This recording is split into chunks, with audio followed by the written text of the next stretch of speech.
பலஸ்தீனிலே முஸ்லிம்கள் படக்கூடிய பிரச்சனைகள், அவர்கள் சந்திக்கக்கூடிய சிரமங்கள், அவர்கள் சந்திக்கக்கூடிய உயிரிழப்புகள், பசியால் வாடக்கூடிய மனிதர்கள் நமக்கு முன்னால் வாழ்ந்து கொண்டிருக்கிறார்கள். தண்ணீர் கிடைக்காமல் தாகத்திலே கடல் நீரை குடிக்கக்கூடிய மக்கள் இன்று பலஸ்தீனிலே உண்டு. பசியால் புல்லை, விலங்கினங்களுடைய கழிவை சாப்பிடக்கூடிய மக்களாக இன்று பலஸ்தீன் மக்கள் பசியால் தாகத்தால் வாடுகிறார்கள்.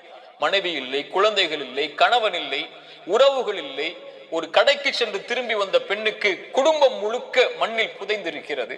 அவர்களுக்கு உணவுக்கு வாய்ப்பில்லை, தண்ணீருக்கு வாய்ப்பில்லை, ஒதுங்குமிடத்திற்கு வாய்ப்பில்லை, பாதுகாப்பிற்கு வாய்ப்பில்லை.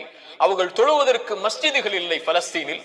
இந்த சோதனைகளுக்கு முன்னால் எல்லாம் என்னையும் உங்களையும் நிறுத்தி பாருங்கள். நம் சோதனைகள் எல்லாம் ஏமாத்திரும். என்ன அளவு சோதனைகளை சந்திக்கிறோம். இப்படி மனித இனத்தில் அல்லாஹ் அவன் நாடியவர்களை அவன் நாடிய அளவு சோதனைகளை கொடுத்து